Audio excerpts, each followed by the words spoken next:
Hello and welcome to an episode. Well, we're going to be editing that out. I was still drinking my. Hello and welcome to another episode of the Molten Truth. This is Zoey Michaels, and I am so pleased to have you join us today as we interview our guest, Sandy Malone.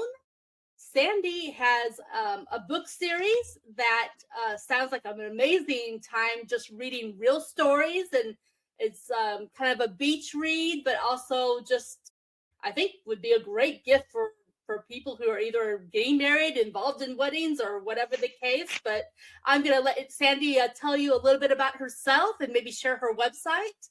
Welcome, Sandy. Well, so I don't forget, it's sandymalone.com. I like and it. There's all my books are available, and there's information about me. But hello, and thank you so much for having me today, Zoey. I really appreciate it. Glad to have you. I mean, I had so much fun just chatting with you before we got started that I wish our audience could have been with us for that part of the fly on the wall conversation. But I'm telling you, my mind's going, "Woo! What a great story idea! Potential." Yeah. I'll tell you something. Living here on Jekyll Island, it's just right off the coast of Georgia, as I was telling you, little bitty island. It is a small town, cozy mystery dream to write about. Yeah. I mean, we have all the strange, and if we don't, the tourists will bring it in for us.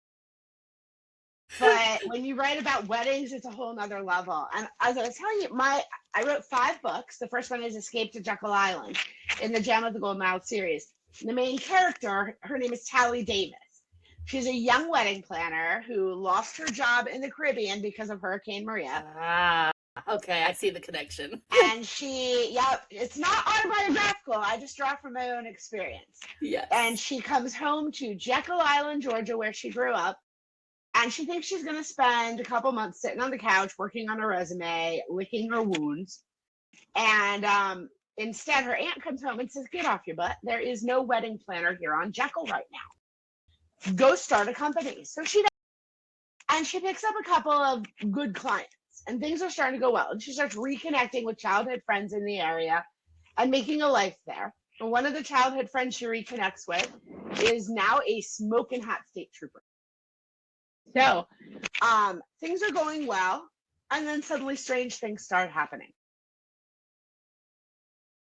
Spoiler alert, there are 5 books. She survives the first one. But there's a couple things. It's not really a romance, although there's romance in the series.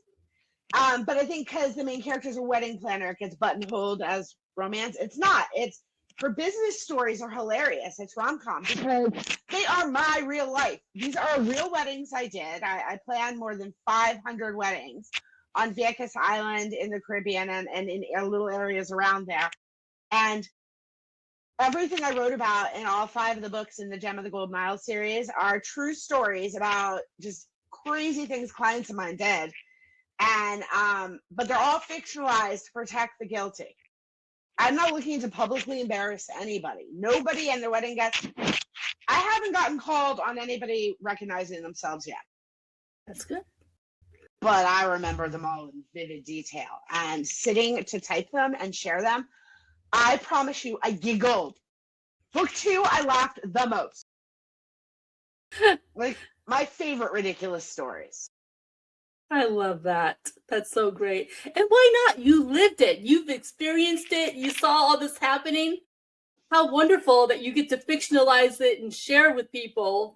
Like you said, you changed the names, but kept the true story. Well, also, my husband and I starred in a reality TV show called Wedding Island on TLC, and it was about our company. It was filmed on Jekyll Island 10 years ago, and it was called Wedding Island. And what I always tell people is it streams for free on like TV and all the Discovery things. Go watch it after you read the first book or 2, because you hear all about Hurricane Maria and her having to evacuate.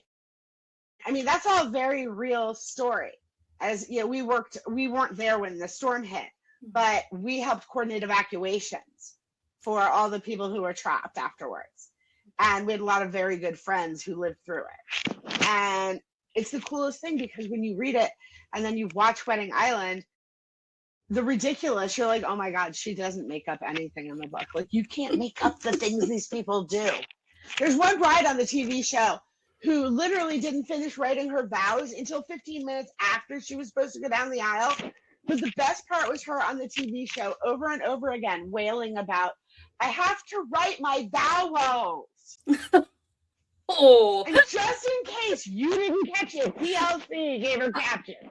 yes, I caught that. Vowels. Vowels. And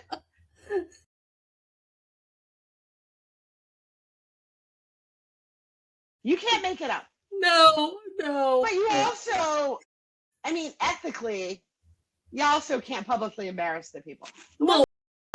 The ones on the reality show, they embarrass themselves. I'm not on, whatever they did there, that was their own stuff. But if you had your wedding and you hired me to plan it and your family is atrocious, it's not your fault. And if you're a horrible bride, it's not your guest's fault. So I wrote it in a way so that nobody has to worry about that. Yeah. Now, I do have a funny for you. Okay. One bride was so awful. Mhm. She's 4 different brides in the books. Wow. Because nobody would have believed that the same bride would do this and this and this. It would have made the story unbelievable, even though it was completely true. Wow. She sent me flowers after she read one of the books and was just raving about how fantastic. And all I could think was, how many brides do you think ever asked me to come across the island to rub aloe on their shoulders at midnight? I can't believe that anyone would ever think to do that. She didn't recognize herself. Wow. Either that or the flowers were an apology for having me do that. Let's hope that the flowers were an apology. Let's hope that was the case. Hold on. I know this will shock you. They're divorced now.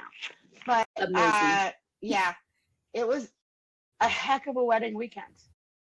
And we joke because the first few years of planning weddings, on Sundays, when tear down and cleanup were done, if we didn't have big event on Sunday, farewell event, we'd look at our staff and be like, meet you at the beach in 30 minutes, right? And after doing 10 years of them, on Sundays, my husband and I would lay in the air conditioning. Mm-hmm. And instead of being like, my feet hurt, we would just talk about what didn't hurt. Like, hey, my hair feels pretty good. Oh boy. My ears don't hurt. It was hard. It was a hard job, but it was a lot of fun. And I take all the things that made me giggle and I'm sharing them with readers. And there is mystery and suspense in every one of the books. There's a mystery storyline, and it's interesting how it develops through the series. It becomes more serious in each of the books. But also, Tally's falling for a state trooper. And being a cop wife is a very different thing than being a partner to anybody else. Mm-hmm. Any first responder, I would say, because I think it's probably very much the same as firefighters' wives. It's not just cops and military when they're deployed. Right. And it's, when they go to work, you truly have to worry. And it's a different kind of life and things do happen. And so it's not a story that's told very often. Except for when it's written by cop or wives of fallen officers. Right. And so I'm a cop wife. I was editor of the Police Tribune and Blue Lives Matter for 8 years. I'm a subject matter expert on that as well as weddings. So I am using it to my advantage and working that storyline in about what it's like to be part of a police family where multiple people are law enforcement officers. Yeah. And I think it's a fun read on a lot of different levels. Sure. A lot of people could connect with it for different reasons, it sounds like. Yes. And then everybody's been to a wedding. And I used to tell people, before I started writing books, read Diary of a Mad Bride. You will laugh so hard, and you will laugh at yourself or in other brides or your awful daughter. You will laugh. Now I have to say, read my books, because it's the same thing. It's like how to avoid PTSD at the wedding. Just read this, realize brides are crazy. Some of the grooms are nuts. Everybody's got an Uncle Charlie and an Aunt Mary. There's one at every wedding. He is overly friendly with the staff and drunk. She always wanted to be a wedding planner and tries to tell everybody what to do. And we have this at every wedding. Yeah. But it's so neat to, I mean, I don't know. We're still good friends with a lot of the brides and grooms whose weddings we've planned. And it's a lot of fun to write stories that I know people will laugh so hard at, but they're real. I mean, in book 2, there's a client who the groom and the bride and groom split up. But she wants to keep the house she leased because they have 18 months before the wedding date, and she's pretty sure she can find another groom. And that is a true story. That happened. Wow. In my book, I have her show up again looking for a job working for the company on Jekyll. That didn't happen. But the part about we let her rebook with another groom, and when that one fell apart, I was like, okay, that's enough. We're crossing into the weird zone, and I don't wish to be there. Yep. I told her she should look into wedding planning if she enjoyed planning parties so much. Otherwise, call me when she had a real groom. I like the approach. That's very yeah. I understood 100%. Yeah. But unfortunately, I wasn't there just to entertain her. No, but I like that. Come join the business, or let me help you find a job planning this, and otherwise, see you next time you're engaged. We cannot just plan your wedding for all eternity, regardless of how much fun it seems like it might be.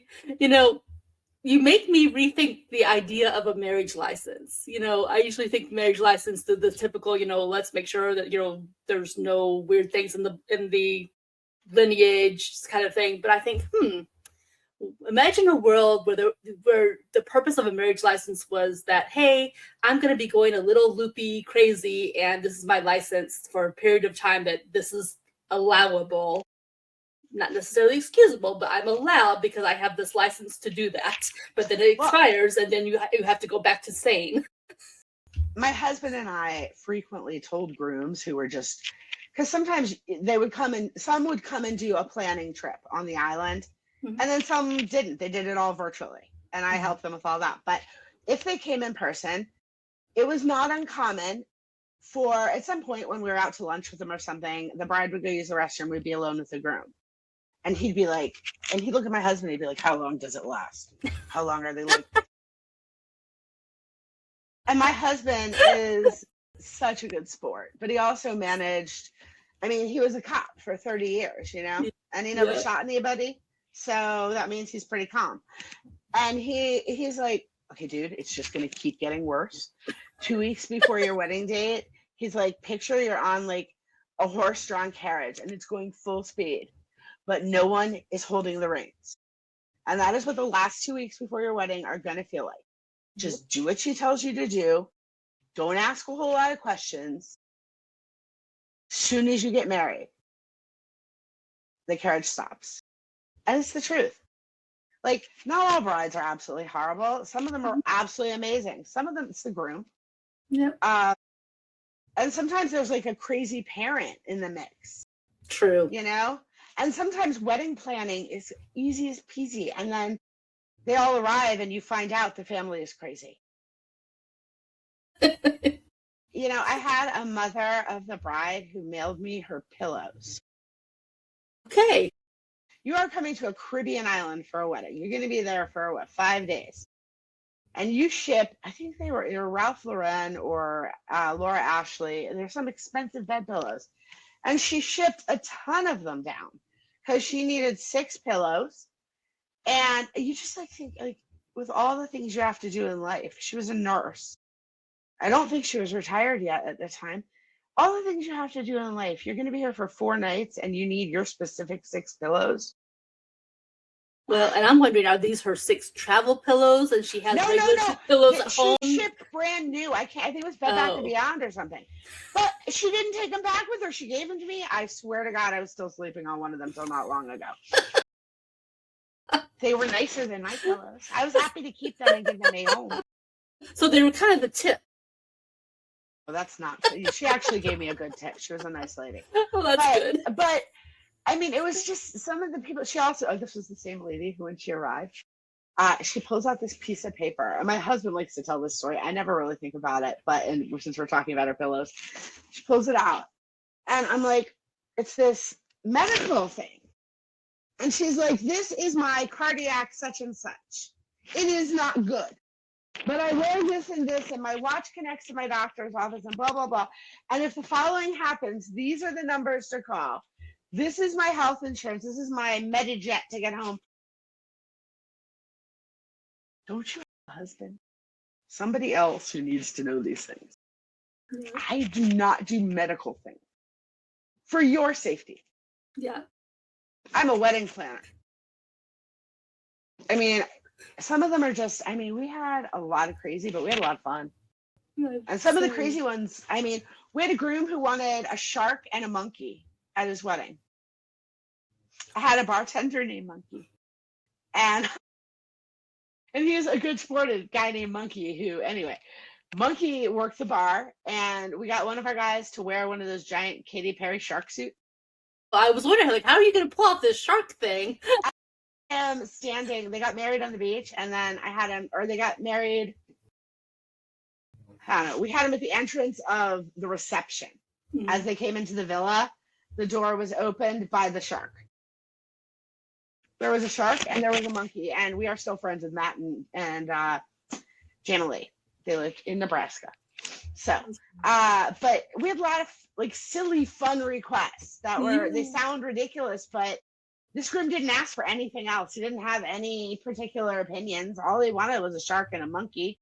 Yeah. Well, it's a good thing you were in charge, because I would have gone cartoon and I would have been like Jabberjaws and Gleek. A staff member named Monkey. I mean, it just happened.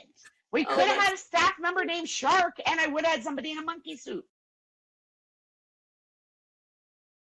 Amazing. Oh boy. So you spent X amount of years down in the Caribbean, and then you had to evacuate. Now, we had talked beforehand. I had never even heard of Jekyll Island.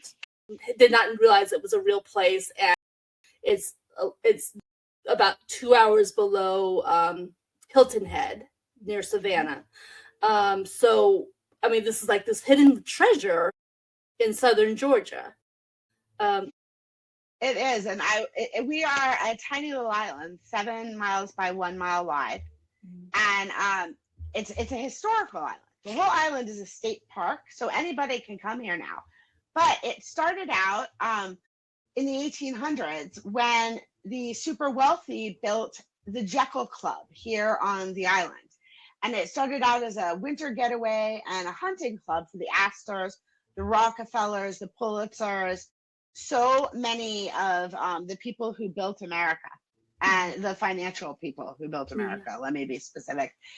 And as the club grew, they started building individual homes because there were too many people hanging out by the fireplace in the lobby, so to speak.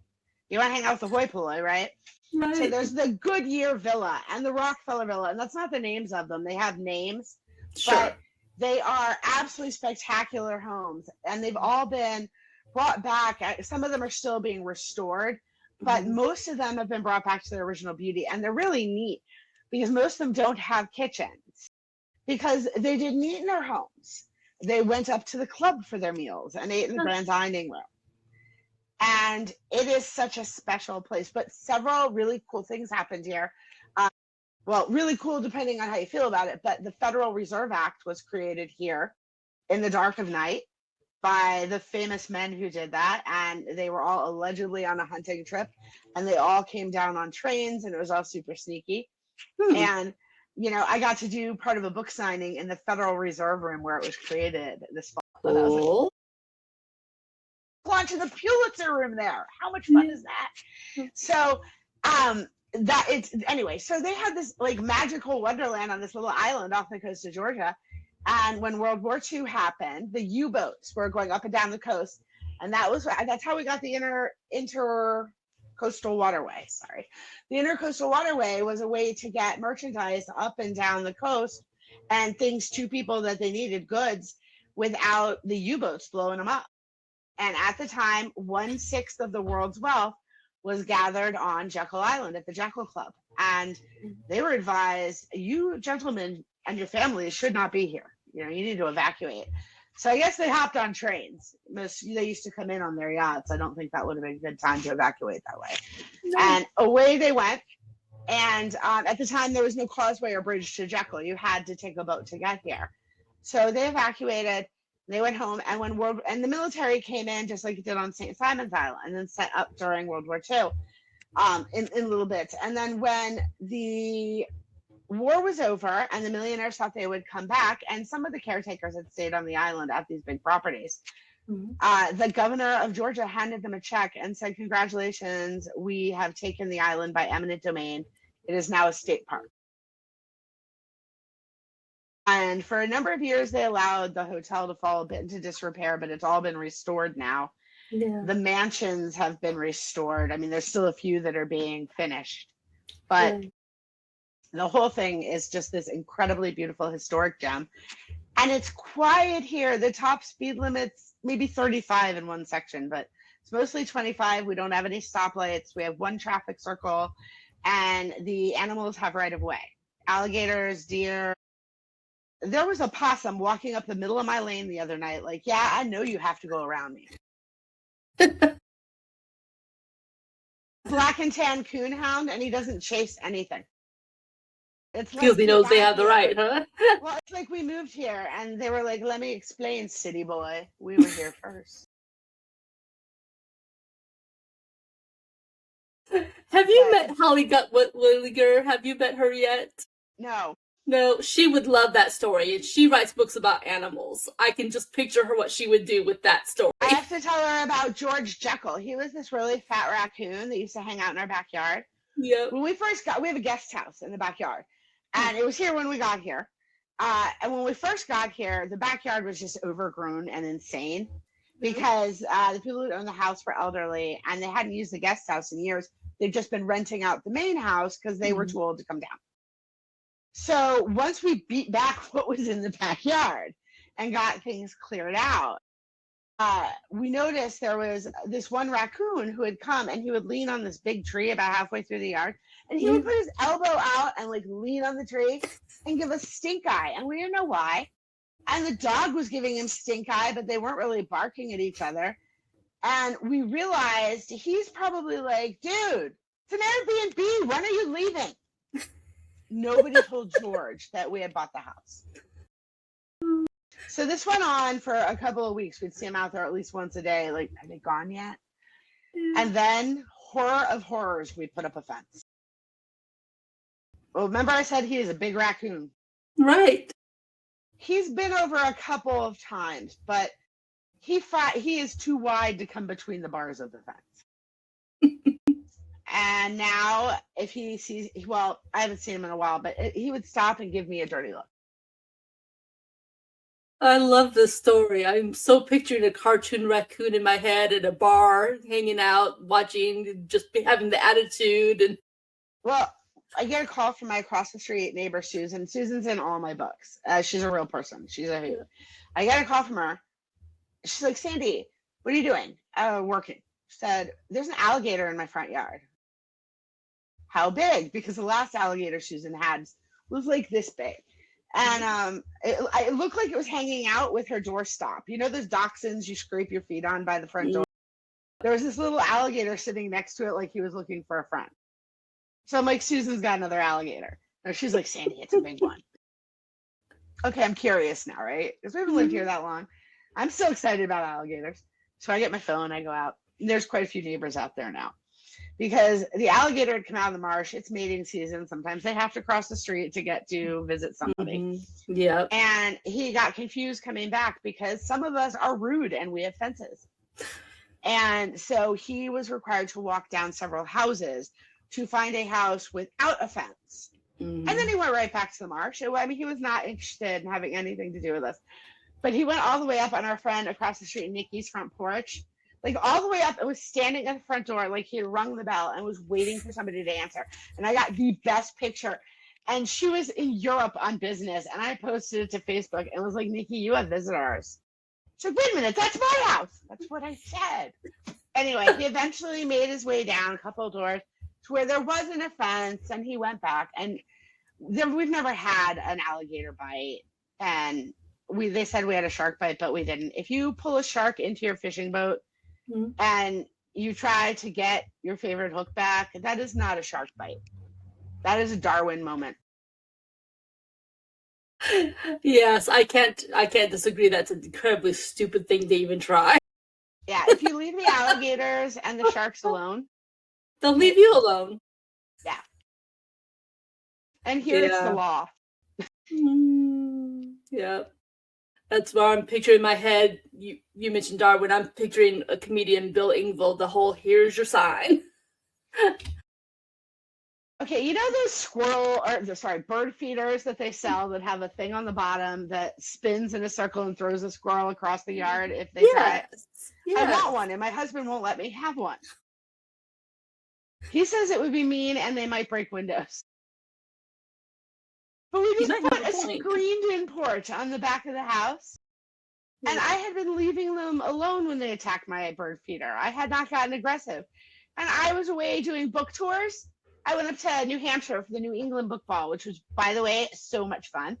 And then, and I did Authors Rock Roanoke and a couple other things. And we come back, and the squirrels have broken in through the screens and had a rave on my porch. And I was nice. And now it's war.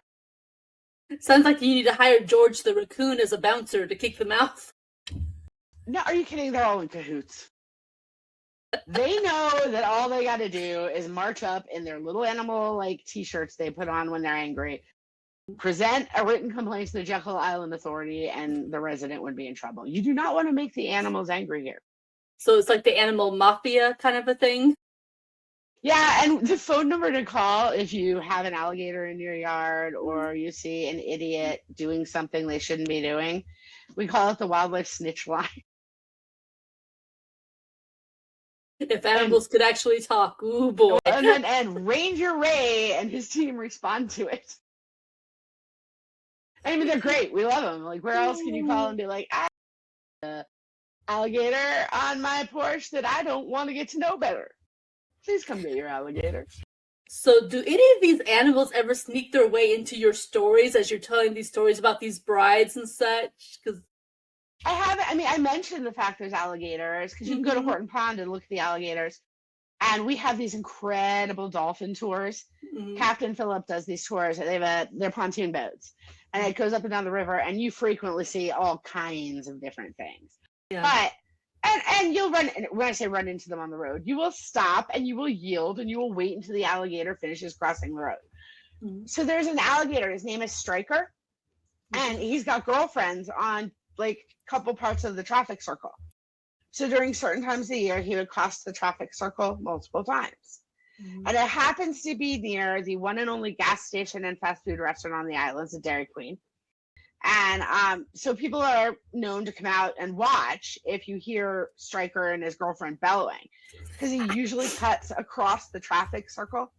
Yeah. And everybody knows you just stop and let the alligator go. Everybody except Florida woman.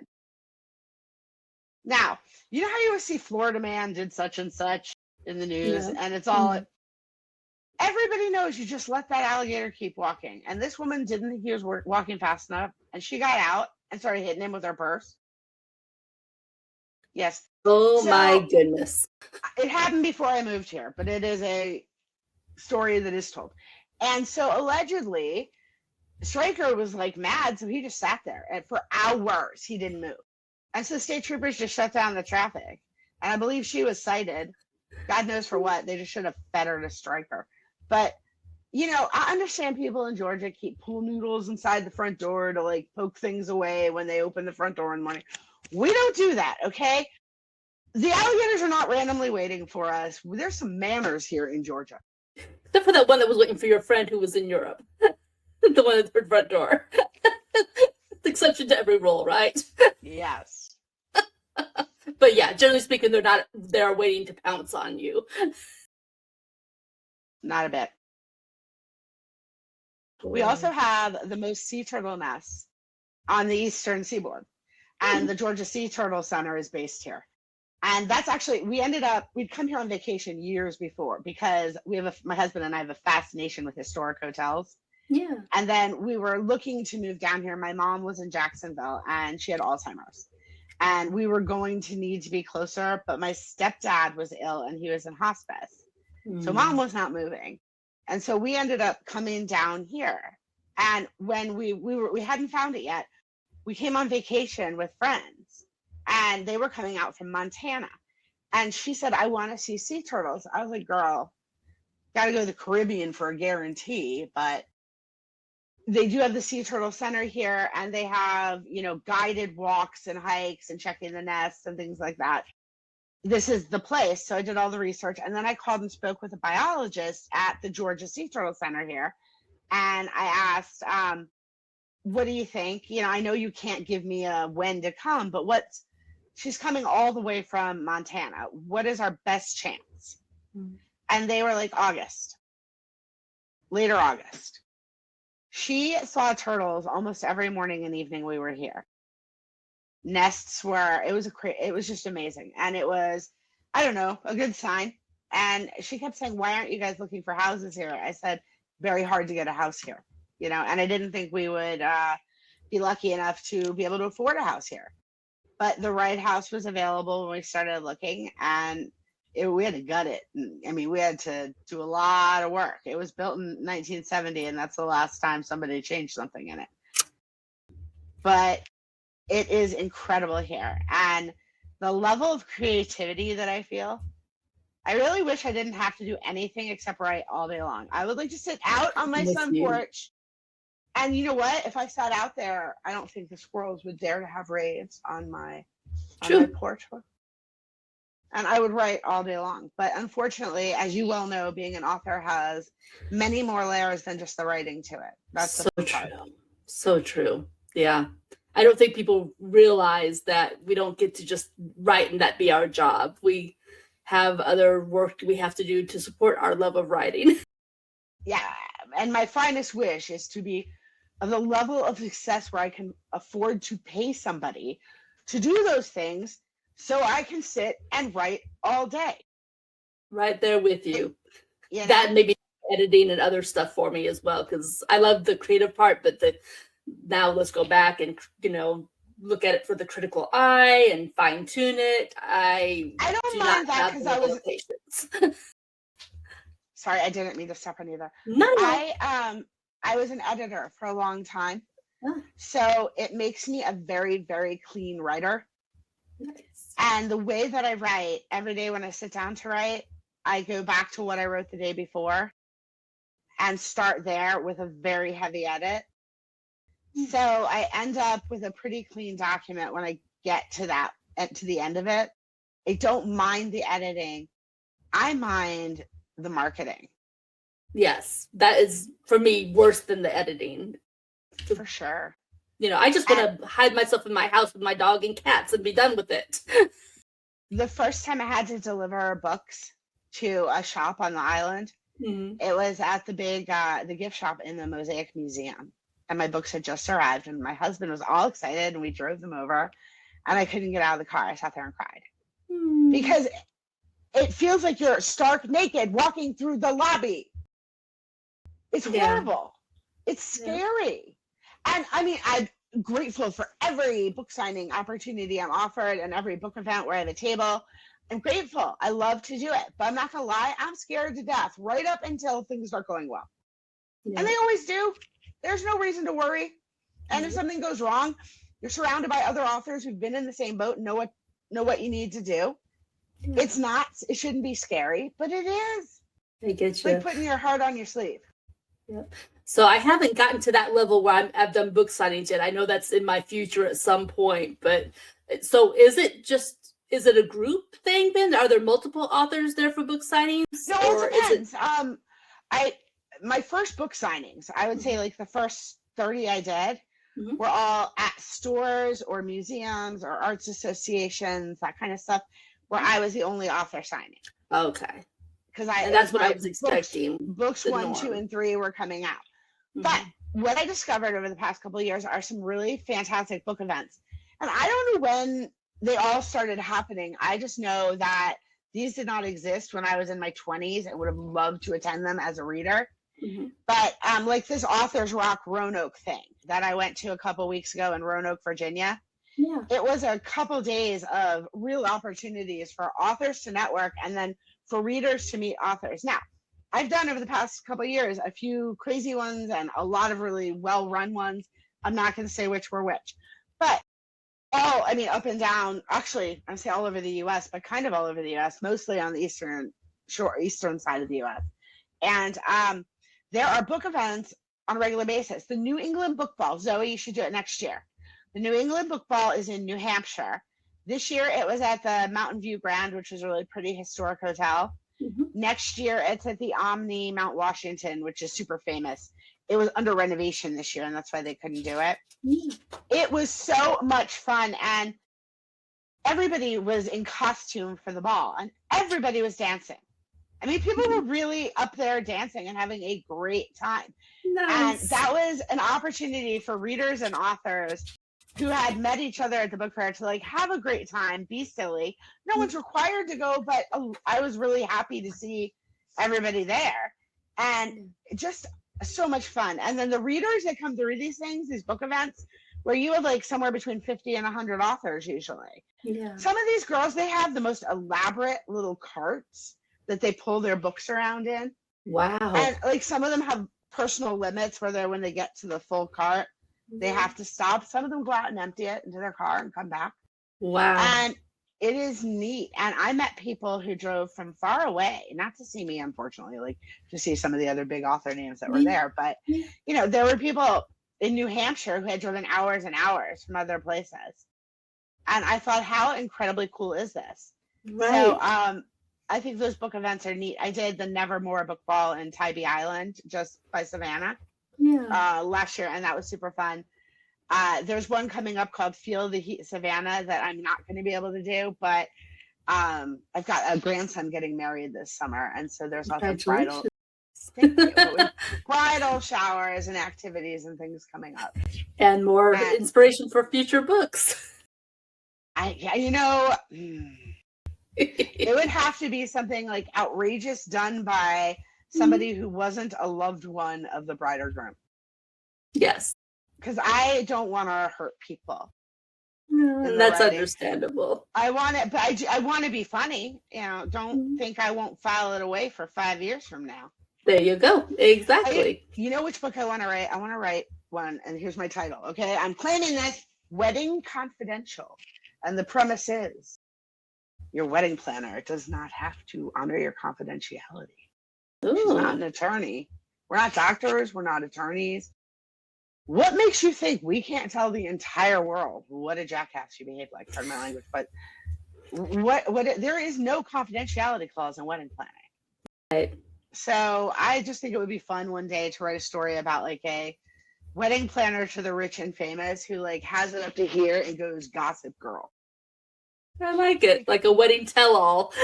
Exactly. Remember when Primary Colors came out, and it was about the Clinton campaign, and it was written by Anonymous, and it was this big dun dun dun. And it was a long time before they found out who it was, unless you worked in D.C., in which case you knew it was obviously somebody who knew the Clinton campaign. Right. And who is the wedding planner releasing all the secrets? I look forward to you doing that book, along with the other one I think you still should do that you haven't committed to, but I think you should. I don't always want to write weddings. Yeah. I have some other stories in me. I get you. I get that. That's why I don't stick with any one specific genre, because I have so many ideas in so many different directions, and I don't want to be pigeonholed in one spot. Why should we have to be pigeonholed in one spot? Coming out this fall called Thicker Than Blood. That is not a part of the series that I wrote. I've got another series related to that one coming out late summer. Nice. And Thicker Than Blood is about a patriarchal family where money and influence are what drive all the motivations. And they use exclusion as their, favorite method of getting what they want. Mm-hmm. And the story is told through the eyes of 3 generations of women in the family. And, as you look at it over a 100-year period, so to speak. I don't think it's even that many years. I'd have to think, but over 3 lifetimes of what did they experience, and you know, how does the cycle continue? And I recently lost my mom to Alzheimer's. And actually, I didn't lose her to Alzheimer's. I lost her to random brain tumors that popped up. She had Alzheimer's, but my grandmother died of Alzheimer's, and my mom hadn't forgotten who I was yet. She wasn't, you know, we had just gotten back from a cruise with her, so it was shocking. But I have lived through it with my grandmother, with my great aunt, with my mom, and so it's a fictional novel, fictional family, but I tried to tell the story through the eyes of women that were going through this experience. Yeah. So that is due out this fall, and it's very different. But I wanted, like you said, if I want to write something different, I want to write something different. And it was something that I wanted to write. I'm glad you're making it a point now. Have you finished the book? Are you in the editing process? So this is out this done, fall. and it's back from the editors. I have to go through and make decisions, some judgment calls on edits, and then it goes to the proofreaders. So it's done, and I think we're releasing it this fall because who knew? That's when dark family stories do well. Imagine that. Hey, that's what they tell me, right? And they're experts, and I'm not. Well, But I'm excited. I mean, it's different. I have always been, and I don't know, there's some people that will just roll their eyes, but I've always been a fan of V.C. Andrews, more the early stuff. You know, I mean, the last 15 years, it's not V.C. Andrews actually writing, but the things that were actually written by V.C. Andrews, I have been a big fan of. And I can totally still picture the cover of Flowers in the Attic. And that's how I think of this book. It's sort of like the dark, evil mansion, what lurks within. And I think those family stories are intriguing. Yes. Yeah. It's amazing what kind of craziness goes on in one family. Isn't it amazing? Yeah. We all have some kind of crazy thing out there that, thank goodness, maybe a book wasn't written, or maybe it's only a matter of time before a book is written about it. Well, it's a families. Again, goes back to kind of weddings. We would see stuff that was just, you know, like, wow, did they really just do that? And it's amazing. We had a bride whose father died. And I'm not laughing, but kind of laughing because it was such a weird weekend. We call it Weekend at Bernie's because her father was killed because he got run over by a trash truck, putting out the trash right before he left to the airport. My goodness. The bride and groom had arrived with all their wedding party the night before because they'd done Bachelor, Bachelorette in San Juan, and then they were coming over to Jekyll Island, right? And so I get a call. This is, say, Thursday, because the welcome party was Thursday night, rehearsal dinner Friday, and wedding on Saturday. And the bride and groom, this is Thursday morning. They're calling from San Juan, and they should be flying over. And it's the groom. And he tells me what's happened. And immediately my brain's like, all right, most of your vendors will let us move the date. We're only going to have problems with catering because if they brought in materials. And he's like, oh, no, we're not canceling. Wow. Okay. I get it. If most of their guests have already flown in, like, I get it, but it gets weirder. We're just not going to talk about it. We're going to pretend it didn't happen. Well, her parents were acrimoniously divorced. And her father's family was outraged. And so none of them came. But their mother's family proceeded to continue to come down. And the whole wedding weekend, it was just crazy having to run around and tell the vendors and change the schedules, get rid of the father-daughter dance. He's not walking her down the aisle now. The ceremony has to be changed from her mother and I do, and somebody else has to do this. Yeah.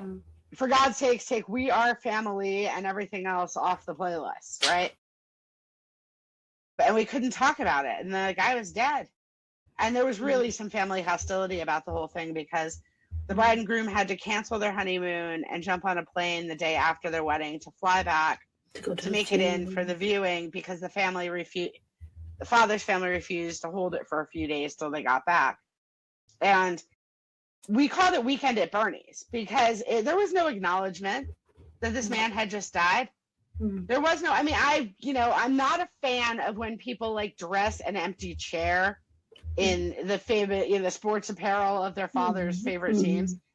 I mean, I respect it. I have dressed many a chair, but it's not what I would do. But this man had literally died putting his trash out to come to your wedding. Yeah. So that was, we called that weekend at Bernie's. Yeah. Wow. Just There's awkward. a dead guy in the room, but we can't talk about him. Wow. Yeah, I don't think I would have handled that with nearly the grace it sounds like you did. I don't know how much grace I handled it with. I mean, with the bride and groom and their families, we were fine. But that's why wedding planners have radios and headsets, because we have to be able to grumble snarky things to each other so we don't kill anyone. It's true. It's like a pressure valve. You need that. It's the same reason I love my mute button in between calls during my day job, because I have to have that pressure release so I can be nice to the next person. Believer in and I don't do it anymore, but when I was wedding planning, I was a big believer in primal scream therapy. I would get off conference calls and I would look at the interns and I'd be like, what do you guys think? They'd be like, 1, 2, 3. Ah! And that was super funny. And we did it one time when we were filming the TV show. And next thing you know, man, they are using it for in and out of every commercial. And my scream was a ringtone. My husband, I was so mad at him. He downloaded it. I was like, yeah, no. Yeah, people sometimes can't be trusted. Oh boy. Well, before we get too much further along, because we're about to the time where it's time to transition and get toward the end of the interview. So we always have the random guest from let me say that again. We always have the random question from a previous guest. Yes. So the last guest asked the question for you to think about your community, what you would like to see that would make it more strong, more cohesive. What kind of change would it take to get it stronger and more cohesive? Okay, we've lived here in Georgia for 3 years now, and we love it. But there is a real problem with the healthcare system. And I would say in Southeast Georgia, which is where we are, but I've heard that it's all over the state. If you're not in a major city with a, really good hospital, you probably don't have the kind of healthcare and resources for different diseases that you need.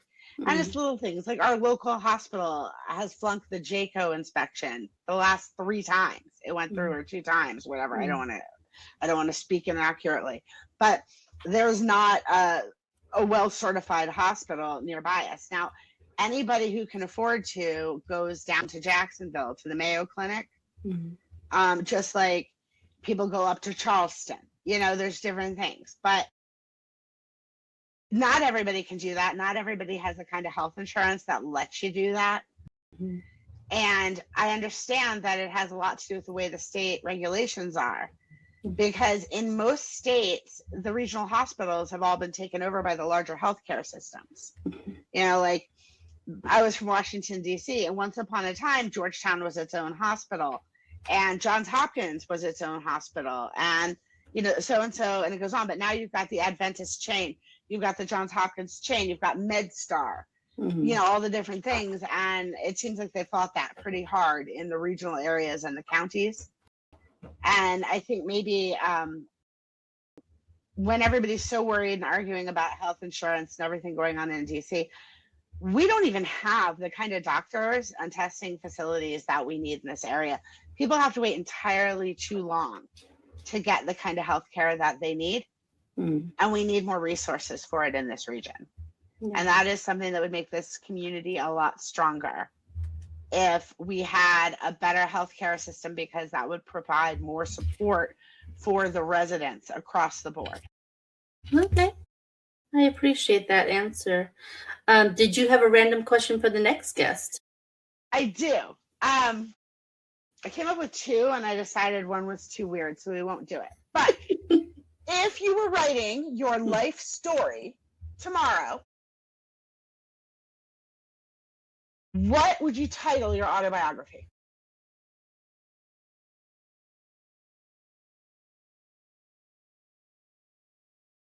would you title your life story? A very interesting question.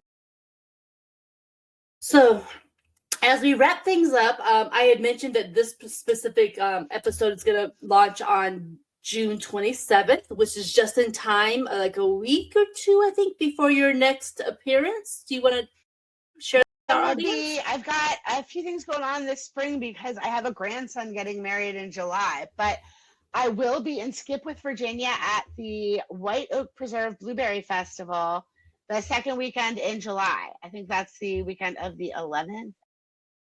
I think that sounds right. And yes, I don't want to misspeak. On the 11th and 12th, I'll be in Skipwith, Virginia.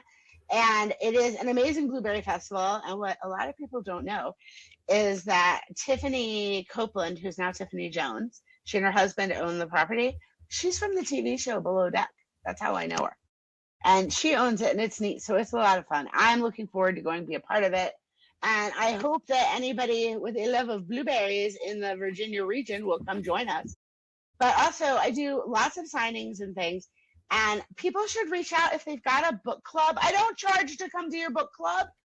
You know, if I can work it into my travels and you're somewhere in the area or it's someplace I want to visit, invite me because that is super fun. Nice. I hope that you get some takers on that. I'd love to hear about your adventures.